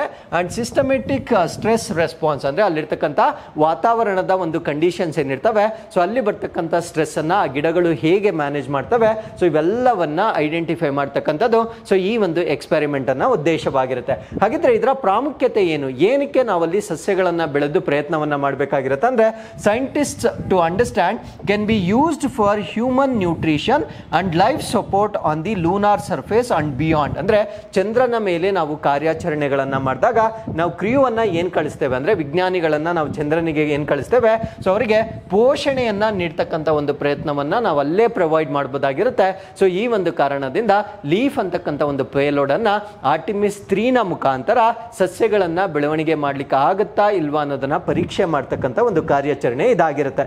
So with this let's get into question number 7. Binjor ಪುರಾತತ್ವ ಸ್ಥಳ ಎಲ್ಲಿದೆ? So where is the Binjor? It is an archaeological site located. So Binjor ಅಂತಕ್ಕಂಥದ್ದು ಒಂದು ಪುರಾತತ್ವವಾಗಿರ್ತಕ್ಕಂಥ ಸ್ಥಳವಾಗಿರುತ್ತೆ. ಸೊ ಇದು ಎಲ್ಲಿದೆ ಅಂತಕ್ಕಂಥದ್ದು ನಮ್ಮ ಪ್ರಶ್ನೆ ಆಗಿರುತ್ತೆ. ಸೊ ಬಿಂಜೋರ್ ಅಂತಕ್ಕಂಥದ್ದು ರಾಜಸ್ಥಾನದಲ್ಲಿರುತ್ತೆ. ಭಾರತ ಮತ್ತು ಪಾಕಿಸ್ತಾನದ ಗಡಿ ಹತ್ತಿರ, ಅಂದ್ರೆ ಇಂಡಿಯಾ ಅಂಡ್ ಪಾಕಿಸ್ತಾನ್ ಬಾರ್ಡರ್ ಹತ್ರ ಇರ್ತಕ್ಕಂಥ ಆರ್ಕಿಯೋಲಾಜಿಕಲ್ ಸೈಟ್ ಅನ್ನ ನಾವೇನಂತ ಕರಿತೀವಿ ಅಂದ್ರೆ ಬಿಂಜೋರ್ ಅಂತ ಕರಿತೇವೆ. ಸೊ ಇದು ಸುದ್ದಿಯಲ್ಲಿರ್ಲಿಕ್ಕೆ ಕಾರಣ ಏನಂದ್ರೆ so 5000 years old industrial hub ಅನ್ನ ಇಲ್ಲಿ ಬಿಂಜೋರ್ನಲ್ಲಿ ಈಗ ಉತ್ಖನನ ಮಾಡಿರ್ತಾರೆ. 5000 ವರ್ಷಗಳಷ್ಟು ಹಳೆಯದಾಗಿರ್ತಕ್ಕಂಥ ಒಂದು ಕೈಗಾರಿಕಾ ಕೇಂದ್ರವನ್ನ ಬಿಂಜೋರ್ನಲ್ಲಿ ಉತ್ಖನನ ಮಾಡಿರ್ತಕ್ಕಂಥದನ್ನ ನಾವಿಲ್ಲಿ ನೋಡಬಹುದಾಗಿರುತ್ತೆ. ಸೊ ಈ ಒಂದು ಕೈಗಾರಿಕಾ ವಲಯದ ಚಿತ್ರವನ್ನ ನೀವಿಲ್ಲಿ ನೋಡಬಹುದಾಗಿರುತ್ತೆ. ಸೊ ಇದು 5000ದಷ್ಟು ಹಳೆಯದಾಗಿರ್ತಕ್ಕಂಥ ಒಂದು ಕೈಗಾರಿಕಾ ವಲಯವಾಗಿರುತ್ತೆ. So the excavation of Binjor has revealed 5000 year old industrial hub. So 5000ದಷ್ಟು ಹಳೆಯದಾಗಿರ್ತಕ್ಕಂಥ ಒಂದು ಕೈಗಾರಿಕಾ ಪ್ರದೇಶ ಸೊ ಈ ಒಂದು ಉತ್ಖನನದಿಂದ ಕಂಡು ಬಂದಿರತಕ್ಕಂಥದ್ದನ್ನ ನಾವಿಲ್ಲಿ ನೋಡಬಹುದಾಗಿರುತ್ತೆ. ಸೊ ಈ ಒಂದು ಉತ್ಖನನ ಏನಿದೆ ಇದು ಹರಪ್ಪನ್ ಕ್ರಾಫ್ಟ್ಮನ್ಶಿಪ್ ಅಥವಾ ಹರಪ್ಪನ್ ಕರಕುಶಲತೆಗೆ ಸಂಬಂಧಪಟ್ಟಿರುತ್ತೆ. The site showcases the advanced manufacturing techniques, ಅಂದರೆ ಆ ಕಾಲದಲ್ಲಿ ಅಂದರೆ 5000 ಇಯರ್ಸ್ ಹಿಂದೆ, ಸೊ ಅಲ್ಲಿ ಸುಧಾರಿತವಾಗಿರ್ತಕ್ಕಂಥ ಕೈಗಾರಿಕಾ ತಂತ್ರಜ್ಞಾನಗಳನ್ನು ಹೊಂದಿರತಕ್ಕಂಥ ಕೆಲವೊಂದು ಪುರಾವೆಗಳು ಸಿಕ್ಕಿರ್ತಕ್ಕಂಥ ಒಂದು ಪ್ರದೇಶವಾಗಿರುತ್ತೆ. So of the Harappan civilisation ಅಂದರೆ ಹರಪ್ಪನ್ ನಾಗರಿಕತೆಗೆ ಸಂಬಂಧಪಟ್ಟಿರ್ತಕ್ಕಂಥ ಕೆಲವೊಂದು ಸುಧಾರಿತವಾಗಿರ್ತಕ್ಕಂಥ ತಂತ್ರಜ್ಞಾನದ ಪುರಾವೆಗಳು ಇಲ್ಲಿ ಸಿಕ್ಕಿರ್ತವೆ. And their trade and production skills, ಅಂದರೆ ಅವರ ವ್ಯಾಪಾರ ಆಗಿರ್ಬೋದು ಮತ್ತೆ ಅವರ ಉತ್ಪಾದನೆ ಕೌಶಲ್ಯಗಳಿಗೆ ಸಂಬಂಧಪಟ್ಟಂತೆ ಪುರಾವೆಗಳನ್ನು ಕೊಟ್ಟಿರ್ತಕ್ಕಂಥ ಪ್ರದೇಶವನ್ನು ನಾವಿಲ್ಲಿ ನೋಡ್ತಾ ಇದ್ದೇವೆ. ಸೊ ಅದಾದ್ಮೇಲೆ ಬಿಂಜೋರ್ ಅಂತಕ್ಕಂಥದ್ದು ಇಟ್ ಈಸ್ ಲೊಕೇಟೆಡ್, ಇದರ ಲೊಕೇಶನ್ ನಾನು ಪ್ರಶ್ನೆಯಲ್ಲೇ ಹೇಳಿದ್ದೇನೆ, ಪಾಕಿಸ್ತಾನ್ ಮತ್ತೆ ಭಾರತದ ಬಾರ್ಡರ್ ರಾಜಸ್ಥಾನದಲ್ಲಿ ಇರ್ತಕ್ಕಂಥ ಒಂದು ಆರ್ಕಿಯೋಲಾಜಿಕಲ್ ಸೈಟ್ ಆಗಿರುತ್ತೆ. ಸೊ ಈ ಒಂದು ಸೈಟ್ ನಲ್ಲಿ cotton beads and copper, so ಈ ಒಂದು ಕಾಟನ್ ಬೀಡ್ಸ್ ಅಂದ್ರೆ ಹತ್ತಿ ಮಣಿಗಳು ಮತ್ತು ತಾಮ್ರಕ್ಕೆ ಸಂಬಂಧಪಟ್ಟಂತೆ ಸ್ವಲ್ಪ ಮಾಹಿತಿಯನ್ನು ನಾವು ನೋಡೋದಾದ್ರೆ, Harappans were leading producers of cotton beads and copper objects, ಅಂದ್ರೆ ಈ ಹರಪ್ಪನ್ ಏನಿರ್ತಾರೆ ಸೊ ಇವರು ಕಾಟನ್ ಹತ್ತಿ, ಅದಾದ್ಮೇಲೆ ಬೀಡ್ಸ್ ಅಂದ್ರೆ ಮಣಿಗಳು, ಅದಾದ್ಮೇಲೆ ಕಾಪರ್ ಆಬ್ಜೆಕ್ಟ್ಸ್ ಅಂದ್ರೆ ತಾಮ್ರದ ವಸ್ತುಗಳನ್ನ ಡೆವಲಪ್ ಮಾಡ್ತಕ್ಕಂಥ ಒಂದು ಸಿಸ್ಟಮ್ ಅನ್ನ ನಾವು ನೋಡಬಹುದಾಗಿರುತ್ತೆ. ಸೊ ದಿಸ್ ಟ್ರೇಡ್ ಅಂದ್ರೆ ಅವರ ಒಂದು ವ್ಯಾಪಾರ ಏನಿರುತ್ತೆ ಸೊ ಅದು ಎಲ್ಲಿಂದ ಎಲ್ಲಿವರೆಗೆ ಸ್ಟ್ರೆಚ್ ಆಗಿರುತ್ತೆ ಅಂದ್ರೆ ಮಾಕ್ರಾನ್ ಕೋಸ್ಟ್ ಇಂದ ಯಮುನಾ ರಿವರ್ ವರೆಗೂ ಸ್ಟ್ರೆಚ್ ಆಗಿರೋದನ್ನ ನಾವು ನೋಡಬಹುದಾಗಿರುತ್ತೆ. ಹಾಗಿದ್ರೆ ಯಮುನಾ ರಿವರ್ ಏನೋ ಗೊತ್ತು, ನಮ್ಮ ಭಾರತದಲ್ಲಿ ಇರುತ್ತೆ. ಹಾಗಿದ್ರೆ ಮಾಕ್ರಾನ್ ಕೋಸ್ಟ್ ಎಲ್ಲಿದೆ ಅಂತ ನಾವು ನೋಡೋದಾದ್ರೆ, ಸೊ ಈ ಮ್ಯಾಪ್ ಅನ್ನ ನೀವು ಗಮನಿಸಬಹುದಾಗಿರುತ್ತೆ. ಸೊ ಇಲ್ಲಿ ನಾವು ನಮ್ಮ ಭಾರತ ರಾಷ್ಟ್ರವನ್ನ ನೋಡಬಹುದಾಗಿರುತ್ತೆ. ಸೊ ಈ ಕಡೆ ಪಾಕಿಸ್ತಾನ, ಈ ಕಡೆ ಇರಾನ್ ಅನ್ನ ನಾವು ನೋಡಬಹುದಾಗಿರುತ್ತೆ. ಸೊ ಇಲ್ಲಿ ನಾವು ಗಲ್ಫ್ ಆಫ್ ಒಮನ್ ಅನ್ನ ನೋಡಬಹುದಾಗಿರುತ್ತೆ. ಸೊ ಇದರ ಮೇಲ್ಭಾಗದಲ್ಲಿ ಇರ್ತಕ್ಕಂಥ ಕೋಸ್ಟ್ ಅನ್ನ ನಾವೇನಂತ ಕರಿತೇವೆ ಅಂದ್ರೆ ಮಾಕ್ರಾನ್ ಕೋಸ್ಟ್ ಅಂತ ಕರಿತೇವೆ. ಸೊ ಇವರ ವ್ಯಾಪಾರ ಮಾಕ್ರಾನ್ ಕೋಸ್ಟ್ ನಿಂದ ನಮ್ಮ ಯಮುನಾ ನದಿಯವರೆಗೆ ಸ್ಟ್ರೆಚ್ ಆಗಿರ್ತಕ್ಕಂಥದ್ದನ್ನ ನಾವು ನೋಡಬಹುದಾಗಿರುತ್ತೆ. ಹಾಗಿದ್ರೆ ಯಮುನಾ ನದಿಯ ಬಗ್ಗೆ ಕೂಡ ನಾವು ಮಾಹಿತಿಯನ್ನ ಡಿಸ್ಕಸ್ ಮಾಡೋದಾದ್ರೆ, ಸೊ ಈ ಚಿತ್ರದಲ್ಲಿ ನಾವಿಲ್ಲಿ ಯಮುನಾ ನದಿಯನ್ನ ನಾವು ನೋಡಬಹುದಾಗಿರುತ್ತೆ. ಈ ಒಂದು ಯಮುನಾ ನದಿ ನಮ್ಮ ಭಾರತ ದೇಶದ ಗಂಗಾ ನದಿಯ ಪ್ರಮುಖವಾಗಿರ್ತಕ್ಕಂಥ ಒಂದು ಉಪನದಿ ಆಗಿರುತ್ತೆ. ಸೊ ಇಲ್ಲಿ ನೋಡ್ಬೋದು ಯಮುನಾ ನದಿ, ಸೊ ಇಲ್ಲಿ ಗಂಗಾ ನದಿಯನ್ನ ಜಾಯಿನ್ ಆಗ್ತಾ ಇರ್ತಕ್ಕಂಥದ್ದನ್ನ ನಾವಿಲ್ಲಿ ನೋಡಬಹುದಾಗಿರುತ್ತೆ. ಹಾಗಿದ್ರೆ ಯಮುನಾ ನದಿಗೆ ಸಂಬಂಧಪಟ್ಟಂತೆ ನನ್ನ ಪರೀಕ್ಷೆಗೆ ಏನೇನು ಇಂಪಾರ್ಟೆಂಟ್ ಆಗುತ್ತೆ, ಸೊ ಎಲ್ಲ ಪಾಯಿಂಟ್ಸ್ ಅನ್ನ ನಾವಿಲ್ಲಿ ಡಿಸ್ಕಸ್ ಮಾಡಬಹುದಾಗಿರುತ್ತೆ. ಸೊ ಇದು ಯಾವ ರಾಜ್ಯಗಳಲ್ಲಿ ಹರಿಯುತ್ತೆ, that is the first point. Uttarakhand, Himachal Pradesh, Uttar Pradesh, Haryana ಮತ್ತು ದೆಹಲಿಯಲ್ಲಿ ಹರಿತಕ್ಕಂಥ ಒಂದು ನದಿ ಆಗಿರುತ್ತೆ. ಸೊ ಇದು ಇಂಪಾರ್ಟೆಂಟ್ ಸಿಟೀಸ್ ಅಂದ್ರೆ ಇದರ ಬ್ಯಾಂಕ್ ಏನಿರುತ್ತೆ, ತೀರ ಪ್ರದೇಶಗಳಲ್ಲಿ ಇರ್ತಕ್ಕಂಥ ಪ್ರಮುಖವಾದ ನಗರಗಳು ಯಾವ್ದ್ಯಾವ್ದು ಅಂತ ನಾವು ನೋಡೋದಾದ್ರೆ, ಹರಿಯಾಣದಲ್ಲಿ ಯಮುನಾ ನಗರನ್ನ ನೋಡಬಹುದಾಗಿರುತ್ತೆ, ಡೆಲ್ಲಿಯಲ್ಲಿ ನ್ಯೂ ಡೆಲ್ಲಿಯಲ್ಲಿ ನೋಡಬಹುದಾಗಿರುತ್ತೆ. ಸೊ ಉತ್ತರ ಪ್ರದೇಶದಲ್ಲಿ ನೋಯ್ಡಾ, ಮಥುರಾ, ಆಗ್ರಾ, ಫಿರೋಜಾಬಾದ್ ಮತ್ತೆ ಈತವಾನ ನೋಡಬಹುದಾಗಿರುತ್ತೆ. ಈತವಾ, ಔರಾಯ ಮತ್ತೆ ಪ್ರಯಾಗ್ರಾಜ್ ಅನ್ನ ನಾವು ಉತ್ತರ ಪ್ರದೇಶದಲ್ಲಿ ನೋಡಬಹುದಾಗಿರುತ್ತೆ. ಸೊ ಅದಾದ್ಮೇಲೆ ಇದರ ಒರಿಜಿನೇಷನ್ ಎಲ್ಲಾಗುತ್ತೆ ಅಂದ್ರೆ ಈ ನದಿಯ ಮೂಲ ಎಲ್ಲಿ ಅಥವಾ ಎಲ್ಲಿ ಹುಟ್ಟುತ್ತದೆ ಅಂತ ನಾವು ನೋಡೋದಾದ್ರೆ, ಸೊ ಯಮುನೋತ್ರಿ, ಬಂಡೆ ಪೂಜ್ ಪೀಕ್ಸ್, ಉತ್ತರ Kashi district, Uttarakhand, India. So ನಮ್ಮ ಭಾರತ ದೇಶದ ಉತ್ತರಾಖಂಡದಲ್ಲಿ ಉಗಮವಾಗ್ತಕ್ಕಂಥ ಒಂದು ನದಿ ಆಗಿರುತ್ತೆ. ಸೊ ಈ ಒಂದು ನದಿಯ ಒಟ್ಟು ಲೆಂತ್ ಎಷ್ಟಿರುತ್ತೆ ಅಂದ್ರೆ 1376 ಕಿಲೋಮೀಟರ್ ಉದ್ದ ಹರಿತಕ್ಕಂಥ ಒಂದು ನದಿ ಆಗಿರುತ್ತೆ. ಸೊ ಇದು ಎಲ್ಲಿಗೆ ಡಿಸ್ಚಾರ್ಜ್ ಆಗುತ್ತೆ ಅಂದ್ರೆ ಗಂಗಾ ನದಿಗೆ ಎಲ್ಲಿ ಡಿಸ್ಚಾರ್ಜ್ ಆಗುತ್ತೆ ಅಂದ್ರೆ, ಸೊ ಉತ್ತರ ಪ್ರದೇಶದ ಪ್ರಯಾಗ್ರಾಜ್ ನಲ್ಲಿ ಇದು ಗಂಗಾ ನದಿಗೆ ಡಿಸ್ಚಾರ್ಜ್ ಆಗ್ತಕ್ಕಂಥದ್ದನ್ನ ನಾವು ನೋಡಬಹುದಾಗಿರುತ್ತೆ. ಸೊ ಈ ಒಂದು ನದಿಗೆ ಇರ್ತಕ್ಕಂಥ ಟ್ರಿಬ್ಯೂಟರೀಸ್ ಅಥವಾ ಉಪನದಿಗಳು ಯಾವ್ದ್ಯಾವ್ದು ಅಂದ್ರೆ, ಸೊ ಲೆಫ್ಟ್ ಬ್ಯಾಂಕ್ ಯಾವ್ದ್ಯಾವ್ದು ಅಂದ್ರೆ ಹಿಂಡಾನ್, ಟಾನ್ಸ್, ಹನುಮಾನ್ ಗಂಗಾ, ಅದಾದ್ಮೇಲೆ ಸಾಸೂರ್, ಕಾದೇರಿ ಅಂತಕ್ಕಂಥದ್ದು. ಸೊ ಇದರ ಲೆಫ್ಟ್ ಬ್ಯಾಂಕ್ ಟ್ರಿಬ್ಯೂಟರೀಸ್ ಆಗಿರ್ತವೆ. ರೈಟ್ ಬ್ಯಾಂಕ್ ಟ್ರಿಬ್ಯೂಟರೀಸ್ ಯಾವ್ದ್ಯಾವ್ದು ಅಂತ ನಾವು ನೋಡೋದಾದ್ರೆ ಗಿರಿ, ಬಾಗೈನ್, ಸಾಬಿ, ಚಂಬಲ್, ಬೆತ್ವಾ, ಸಿಂಧ್ ಮತ್ತೆ ಕೆನ್ ಇವೆಲ್ಲ ಸೊ ರೈಟ್ ಬ್ಯಾಂಕ್ ಟ್ರಿಬ್ಯೂಟರೀಸ್ ಆಗಿ ಯಮುನಾ ನದಿಗೆ ನೋಡಬಹುದಾಗಿರುತ್ತೆ. ಸೊ ಇಷ್ಟು ಮಾಹಿತಿ ಡೆಫಿನೆಟ್ಲಿ ನಮಗೆ ಯಮುನಾ ನದಿಗೆ ಸಂಬಂಧಪಟ್ಟಂತೆ ಗೊತ್ತಿರಬೇಕಾಗಿರುತ್ತೆ. ಸೊ ದಿ ಪ್ರೊಡಕ್ಷನ್ ಟೆಕ್ನಿಕ್ಸ್ ಅಂದ್ರೆ ಈ ಒಂದು ಪ್ರದೇಶದಲ್ಲಿ ಸಿಕ್ಕಿರ್ತಕ್ಕಂಥ ಅಂದ್ರೆ ಉತ್ಖನನ ಮಾಡಿದಾಗ ಸಿಕ್ಕಿರ್ತಕ್ಕಂಥ ಒಂದು ಪುರಾವೆಗಳೇನಿರ್ತವೆ, ಸೊ ಆ ಒಂದು ಪುರಾವೆಗಳನ್ನ ಉಪಯೋಗಿಸ್ಕೊಂಡು ನಾವು ಉತ್ಪಾದನಾ ತಂತ್ರಗಳನ್ನ ನಾವು ಆಂಟಿಸಿಪೇಟ್ ಮಾಡಬಹುದಾಗಿರುತ್ತೆ. The science of making height in bronze, bead making, pottery and textile industries are some of the techniques ಅಂದ್ರೆ ಬಟ್ಟೆಯನ್ನ ನೇಯ್ತಕ್ಕಂಥದ್ದು, ಮಣಿಗಳನ್ನ ಮಾಡ್ತಕ್ಕಂಥದ್ದು, ಕಂಚಿನಿಂದ ತಯಾರಿ ಮಾಡ್ತಕ್ಕಂಥ ಕೆಲವೊಂದು ವಿಜ್ಞಾನ ಆಗಿರ್ಬೋದು. ಸೊ ಇವೆಲ್ಲವನ್ನ ಈ ಒಂದು ಉತ್ಖನನದ ವೇಳೆ ಡಿಸ್ಕವರಿ ಆಗಿರ್ತಕ್ಕಂಥ ಕೆಲವೊಂದು ತಂತ್ರಜ್ಞಾನಗಳಾಗಿರ್ತವೆ. So with this let's get into question number 8. ಯಾವ ಖಂಡವು ಪ್ರಸ್ತುತ ಅತಿ ವೇಗದ ತಾಪಮಾನವನ್ನು ಅನುಭವಿಸುತ್ತಿದೆ? So which continent is currently experiencing the fastest rate of warming? So ಈ ಪ್ರಶ್ನೆಗೆ ಸರಿಯಾದ ಉತ್ತರ ಯುರೋಪ್ ಕಾಂಟಿನೆಂಟ್ ಅತ್ಯಂತ ವೇಗವಾಗಿ ತಾಪಮಾನವನ್ನ ಹೆಚ್ಚಾಗ್ತಾ ಇರ್ತಕ್ಕಂಥ ಒಂದು ಕಾಂಟಿನೆಂಟ್ ಆಗಿ ನಾವು ನೋಡಬಹುದಾಗಿರುತ್ತೆ. ಸೊ ಇದರ ಬಗ್ಗೆ ನಾವು ಹೆಚ್ಚಿನ ಮಾಹಿತಿಯನ್ನು ತಿಳ್ಕೊಳ್ಳೋದಾದ್ರೆ, so Europe is the fastest warming continent. So ನಮ್ಗೆಲ್ಲರಿಗೂ ಗೊತ್ತು, ಥ್ರೂಔಟ್ ದ ಅರ್ತ್ ಈ ಒಂದು ಟೆಂಪರೇಚರ್ ಅಂತಕ್ಕಂಥದ್ದು ಜಾಸ್ತಿ ಆಗ್ತಾ ಇದೆ. ಸೊ ಅದರಲ್ಲೂ ವಿಶೇಷವಾಗಿ ಯುರೋಪ್ ಪರ್ಟಿಕ್ಯುಲರ್ಲಿ, ಸೊ ಎಲ್ಲ ಭಾಗಗಳಿಗೆ ನಾವು ಹೋಲಿಕೆ ಮಾಡಿದಾಗ ಅತಿ ಹೆಚ್ಚಿನ ವೇಗದಲ್ಲಿ ತಾಪಮಾನ ಏರಿಕೆ ಆಗ್ತಾ ಇರ್ತಕ್ಕಂಥದ್ದನ್ನು ನಾವು ನೋಡ್ಬೋದಾಗಿರುತ್ತೆ. ರಫ್ಲಿ ಟ್ವೈಸ್ ದಿ ಗ್ಲೋಬಲ್ ಆವರೇಜ್, ಅಂದ್ರೆ ಜಾಗತಿಕ ಸರಾಸರಿ ಏನಿರುತ್ತೆ, ಸೊ ಅದಕ್ಕೆ ಡಬಲ್ ಟೈಮ್ ಏನಿರುತ್ತೆ, ದ್ವಿಗುಣವಾಗಿರಷ್ಟು ಟೆಂಪರೇಚರ್ ಅನ್ನ ಸೊ ಈ ಒಂದು ಯುರೋಪ್ ನಲ್ಲಿ ನಾವು ನೋಡಬಹುದಾಗಿರುತ್ತೆ. ಸೊ ಲಾಸ್ಟ್ 5 years ಆವರೇಜ್ ಅನ್ನ ತೆಗೆದುಕೊಂಡಿರ್ತಾರೆ. ಕಳೆದ 5 ವರ್ಷಗಳ ಸರಾಸರಿಯನ್ನ ತೆಗೆದುಕೊಂಡಾಗ 2.5 degree Celsius above pre industrial level, ಅಂದ್ರೆ ಕೈಗಾರಿಕಾ ಪೂರ್ವ ತಾಪಮಾನ ಏನಿರುತ್ತೆ, ಸೊ ಆ ಒಂದು ತಾಪಮಾನಕ್ಕೆ ಹೋಲಿಕೆ ಮಾಡಿದಾಗ ಯುರೋಪಿಯನ್ ಕಾಂಟಿನೆಂಟ್ ನಲ್ಲಿ 2.3 ಡಿಗ್ರಿಯಷ್ಟು ಇನ್ಕ್ರೀಸ್ ಆಗಿರ್ತಕ್ಕಂಥದ್ದನ್ನ ನಾವು ನೋಡಬಹುದಾಗಿರುತ್ತೆ. ಅದೇ ನಾವು ಗ್ಲೋಬಲ್ ಆವರೇಜ್ ಅನ್ನ ತೆಗೆದುಕೊಂಡಾಗ 1 ಡಿಗ್ರಿ ಸೆಲ್ಸಿಯಸ್ ಇರುತ್ತೆ. ಸೊ ಇಲ್ಲಿ ಆಲ್ಮೋಸ್ಟ್ ಡಬಲ್ ಆಗಿರ್ತಕ್ಕಂಥದ್ದನ್ನ ನಾವು ಯುರೋಪಿಯನ್ ಕಾಂಟಿನೆಂಟ್ ಅಲ್ಲಿ ನೋಡಬಹುದಾಗಿರುತ್ತೆ. ಸೊ ಇದರಿಂದ ಈ ಒಂದು ಕ್ಲೈಮೇಟ್ ರಿಪೋರ್ಟ್ ಏನಿರುತ್ತೆ, ಸೊ ಇದು ಯಾರು ಕೊಟ್ಟಿರ್ತಕ್ಕಂಥ ವರದಿ ಅಂತ ನಾವು ಹೇಳೋದಾದ್ರೆ, European state of climate report ಅಂತ ಕೊಟ್ಟಿರ್ತಾರೆ. ಸೊ ಆ ಒಂದು ವರದಿಯಲ್ಲಿ ಬಂದಿರತಕ್ಕಂಥ ಒಂದು ಮಾಹಿತಿ ಆಗಿರುತ್ತೆ. So this trend is rising concerns over the consequences for human health, glacier melting ಮತ್ತೆ ಎಕನಾಮಿಕ್ ಆಕ್ಟಿವಿಟೀಸ್. ಅಂದ್ರೆ ಈ ಒಂದು ಬದಲಾವಣೆ ಏನಿದೆ, ಡೆಫಿನೆಟ್ಲಿ ಇದರಿಂದ ಹಿಮ ನದಿ ಕರಗ್ತಕ್ಕಂಥದ್ದು ನಮಗೊಂದು ಕನ್ಸರ್ನ್ ಆಗಿರುತ್ತೆ. ಸೊ ಅದಾದ್ಮೇಲೆ ಮನುಷ್ಯರ ಆರೋಗ್ಯದ ಮೇಲೆ ತೊಂದರೆ ಬರ್ತಕ್ಕಂಥ ಒಂದು ಸಾಧ್ಯತೆ ಇರುತ್ತೆ.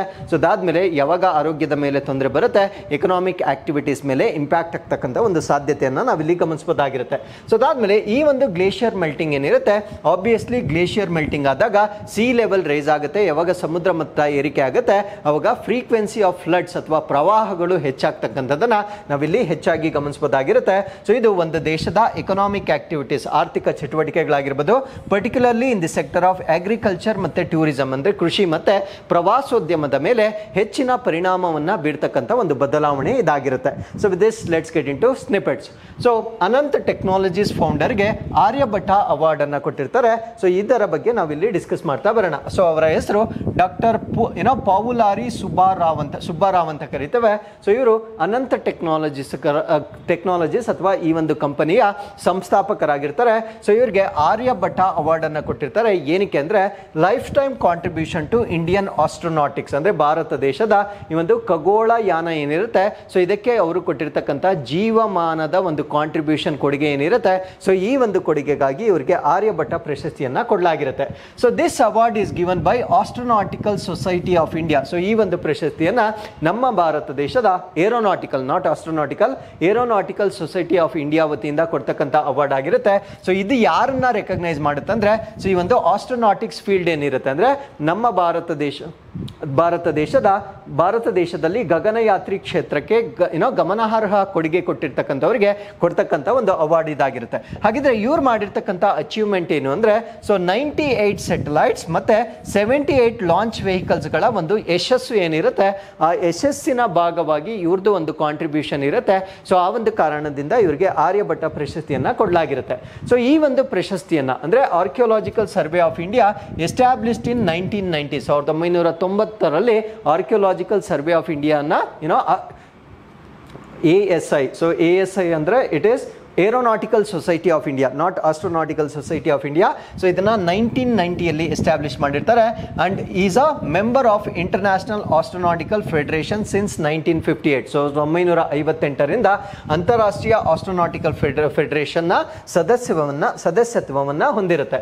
ಸೊ ಈ ಒಂದು ಆರ್ಯಭಟ ಅವಾರ್ಡ್ ಬಗ್ಗೆ ನಾವು ಡಿಸ್ಕಸ್ ಮಾಡೋದಾದ್ರೆ, ಸೊ ಇದು ಯಾವ ಕ್ಷೇತ್ರದಲ್ಲಿ ಕೊಡ್ತಾರೆ ಅಂತ ನಾನು ಹೇಳಿದ್ದೇನೆ ಆಲ್ರೆಡಿ. ಸೊ ಆಸ್ಟ್ರೋನಾಟಿಕ್ಸ್ ಮತ್ತೆ ಏರೋಸ್ಪೇಸ್ ಅಲ್ಲಿ ಕಾಂಟ್ರಿಬ್ಯೂಟ್ ಮಾಡ್ತಕ್ಕಂಥವ್ರಿಗೆ ಕೊಡ್ತಕ್ಕಂಥ ಒಂದು ಅವಾರ್ಡ್ ಆಗಿರುತ್ತೆ.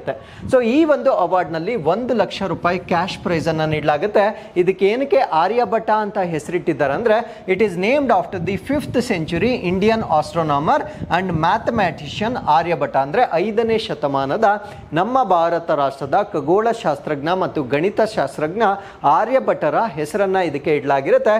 ಇನ್ commemoration of the first Indian satellite Aryabhata launched on April 1975. ಅಂದ್ರೆ ಭಾರತ ದೇಶದಲ್ಲಿ ಏಪ್ರಿಲ್ 10, 1975 ಉಡಾವಣೆ ಮಾಡಿರ್ತಕ್ಕಂಥ ಮೊದಲ ಭಾರತೀಯ ಉಪಗ್ರಹದ ಹೆಸರು ಆರ್ಯಭಟವಾಗಿರುತ್ತೆ. ಸೊ ಈ ಒಂದು ಸ್ಮರಣಾರ್ಥಕವಾಗಿ ಈ ಪ್ರಶಸ್ತಿಯನ್ನ ಕೊಡ್ತಕ್ಕಂಥದ್ದು ಒಂದು ಪದ್ಧತಿ ಆಗಿರುತ್ತೆ.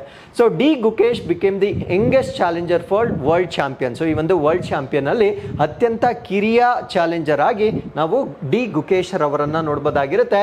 So is just 17 year old ಆಗಿರ್ತಾರೆ.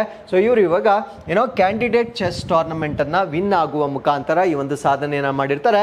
ಸೊ ಈ ಒಂದು ಟೂರ್ನಮೆಂಟ್ ಅನ್ನ ವಿನ್ ಆಗಿರುವ ಕಾರಣದಿಂದ so became the youngest ever challenger to the world title. So ಈ ಒಂದು ವಿಶ್ವ ಪ್ರಶಸ್ತಿಗೆ ಅತ್ಯಂತ ಕಿರಿಯ ಚಾಲೆಂಜರ್ ಆಗಿರ್ತಕ್ಕಂಥ ಒಂದು ಸಾಧನೆಯನ್ನ ಇವರು ಮಾಡಿರ್ತಾರೆ.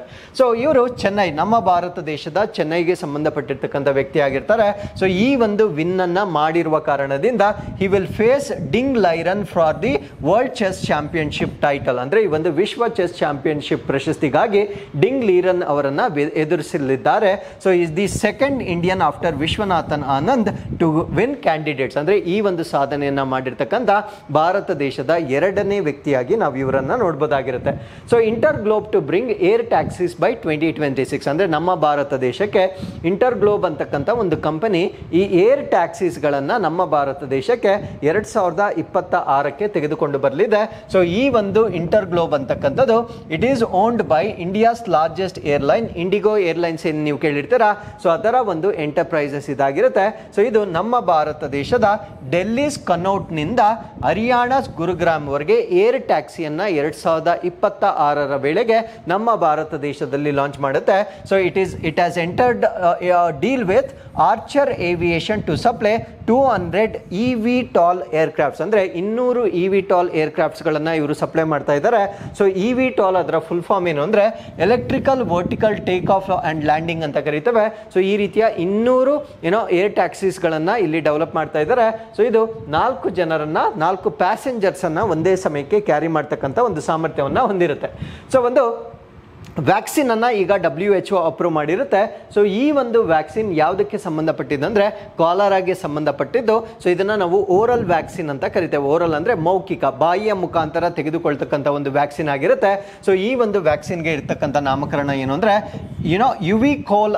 ಯುವಿಕೋಲ್ ಎಸ್ ಅಥವಾ ಚೋಲ್ ಎಸ್ ಅಂತಕ್ಕಂಥ ಒಂದು ಹೆಸರನ್ನ ಇದಕ್ಕೆ ಇಟ್ಟಿರ್ತಾರೆ. ಸೊ ಈ ಒಂದು ಕಾಲರಾ ಅಂತಕ್ಕಂಥದ್ದು ಡಯೂರಿಯಲ್ ಇನ್ಫೆಕ್ಷನ್ ಆಗಿರುತ್ತೆ. ಇದು ಒಂದು ಬ್ಯಾಕ್ಟೀರಿಯಾದಿಂದ ಉಂಟಾಗ್ತಕ್ಕಂಥ ಒಂದು ಕಾಯಿಲೆ ಆಗಿರುತ್ತೆ. ಸೊ ಈ ಒಂದು ಬ್ಯಾಕ್ಟೀರಿಯಾವನ್ನ ನಾವು ವಿಬ್ರಿಯೋ ಕಾಲರೆ ಅಂತ ಕರಿತೇವೆ. ಸೊ ಈ ಒಂದು ಕಾಲರಾ ಅಂತಕ್ಕಂಥ ಕೇಸಸ್ಗಳು ಭಾರತ ದೇಶದಲ್ಲೂ ಕೂಡ ಇತ್ತೀಚೆಗೆ ರಿಪೋರ್ಟ್ ಆಗಿರ್ತಕ್ಕಂಥದ್ದನ್ನ ನಾವು ನೋಡಬಹುದಾಗಿರುತ್ತೆ. ಸೊ ಇದನ್ನ ಪ್ರಿವೆಂಟ್ ಮಾಡಲಿಕ್ಕೆ ಒಂದು ವ್ಯಾಕ್ಸಿನ್ ಅನ್ನ ಡೆವಲಪ್ ಮಾಡಿರ್ತಾರೆ. ಸೊ ಇದನ್ನ ನಾವು ಯುವಿಕೋಲ್ ಎಸ್ ಅಂತ ಕರಿತೇವೆ. So it has similar efficacy with respect to existing vaccines but simplified formulation. ಅಂದ್ರೆ ಅದರ ತಯಾರಿಕೆಯನ್ನ ಸರಳೀಕರಣಗೊಳಿಸಲಾಗಿರುತ್ತೆ. ಬಟ್ ಇದು ಈಗ ಪ್ರಸ್ತುತವಾಗಿ ಲಭ್ಯವಿರ್ತಕ್ಕಂಥ ಲಸಿಕೆಗಳೇನಿರ್ತವೆ ಸೊ ಅದಕ್ಕಿಂತ ಹೆಚ್ಚಾಗಿ ಅಥವಾ ಅದೇ ಒಂದು ಪೊಟೆನ್ಸಿಗೆ ಕೆಲಸ ಮಾಡ್ತಕ್ಕಂಥ ಒಂದು ವ್ಯಾಕ್ಸಿನ್ ಆಗಿ ನಾವು ಇದನ್ನ ನೋಡಬಹುದಾಗಿರುತ್ತೆ. ಸೊ ಈ ಒಂದು ವ್ಯಾಕ್ಸಿನ್ ಅನ್ನ ಪ್ರೊಡ್ಯೂಸ್ ಮಾಡಿರ್ತಕ್ಕಂಥವ್ರು EuBiologics company limited. So republic of ಕೊರಿಯಾದಿಂದ ಡೆವಲಪ್ ಆಗಿರ್ತಕ್ಕಂಥ ಒಂದು ವ್ಯಾಕ್ಸಿನ್ ಇದಾಗಿರುತ್ತೆ. So Purvi Lehar Indian navy conducts mega exercise. ಅಂದ್ರೆ ನಮ್ಮ ಭಾರತ ದೇಶದ ನೌಕೆ ಒಂದು ಮೆಗಾ ಅಭ್ಯಾಸವನ್ನ ಕಂಡಕ್ಟ್ ಮಾಡಿರುತ್ತೆ. ಸೊ ಈ ಒಂದು ಅಭ್ಯಾಸವನ್ನ ನಾವೇನಂತ ಕರಿತೇವೆ ಅಂದ್ರೆ ಪೂರ್ವಿ ಲೆಹರ್ ಅಂತ ಕರಿತೇವೆ. ಸೊ ಈ ಒಂದು ಅಭ್ಯಾಸವನ್ನ ಎಲ್ಲಿ ಕಂಡಕ್ಟ್ ಮಾಡಿದ್ದಾರೆ ಅಂದ್ರೆ ನಮ್ಮ ಭಾರತ ದೇಶದ ಈಸ್ಟ್ ಕೋಸ್ಟ್ ಅಲ್ಲಿ ಕಂಡಕ್ಟ್ ಮಾಡಿರ್ತಾರೆ. ಸೊ ಏಪ್ರಿಲ್ 21ನೇ ತಾರೀಕು ನಾವು ಮಹಾವೀರ ಜಯಂತಿಯನ್ನ ಸೆಲೆಬ್ರೇಟ್ ಮಾಡಿರ್ತೇವೆ. So famous religious festival celebrated by Jain community. So Jain ಸಮುದಾಯದವರು ಸೆಲೆಬ್ರೇಟ್ ಮಾಡ್ತಕ್ಕಂಥ ಒಂದು ಹಬ್ಬವಾಗಿರುತ್ತೆ. So it is celebrated on Chaitra Shukla Trayodashi. ಈ ಒಂದು ದಿನದಂದು ಸೆಲೆಬ್ರೇಟ್ ಮಾಡ್ತಕ್ಕಂಥ ಒಂದು ಹಬ್ಬವಾಗಿರುತ್ತೆ. ಸೊ ಮಹಾವೀರರ ಬಗ್ಗೆ ನಾವು ಹೆಚ್ಚಿನ ಮಾಹಿತಿನ ತಿಳ್ಕೊಳ್ಳೋದಾದ್ರೆ ಈ ವಾಸ್ ಬಾರ್ನ್ ಇನ್ ಕುಂದಲ ಗ್ರಾಮ ಇನ್ ಬಿಹಾರ್. ಸೊ ಬಿಹಾರ್ನಲ್ಲಿ ಒಂದು ಕುಂಡಲ ಗ್ರಾಮ ಅಂತ ಇರುತ್ತೆ. ಸೊ ಅಲ್ಲಿ ಇವರ ಜನನ ಆಗುತ್ತೆ. So Lord Mahavira was the 24th and the last Tirthankara of Jainism. ಅಂದ್ರೆ ಜೈನರಲ್ಲಿ ತೀರ್ಥಂಕರರು ಅಂತ ಬರ್ತಾರೆ. ಸೊ ಆ ತೀರ್ಥಂಕರರ ಸಾಲಿನಲ್ಲಿ ಇವರು 24ನೇ ಮತ್ತು ಕೊನೆಯ ತೀರ್ಥಂಕರರಾಗಿ ನಾವು ಇವರನ್ನ ನೋಡಬಹುದಾಗಿರುತ್ತೆ. ಸೊ ಇವರ ಬರ್ತ್ ಇಲ್ಲಿ ಒಂದು ಡಿಸ್ಪ್ಯೂಟ್ ಇದೆ. ಡಿಸ್ಪ್ಯೂಟ್ ಏನು ಅಂದ್ರೆ ಶ್ವೇತಂಬರ ಮತ್ತೆ ದಿಗಂಬರ ಅಂತ 2 ಸೆಕ್ಟ್ಸ್ ಏನಿರ್ತವೆ. ಶ್ವೇತಂಬರರು ಏನಂತ ಬಿಲೀವ್ ಮಾಡ್ತಾರೆ ಅಂದ್ರೆ Jain believe that he was born in 599 BC ಅಲ್ಲಿ ಅವರ ಜನನ ಆಗಿತ್ತು ಅಂತ ಇವರು ಬಿಲೀವ್ ಮಾಡ್ತಾರೆ.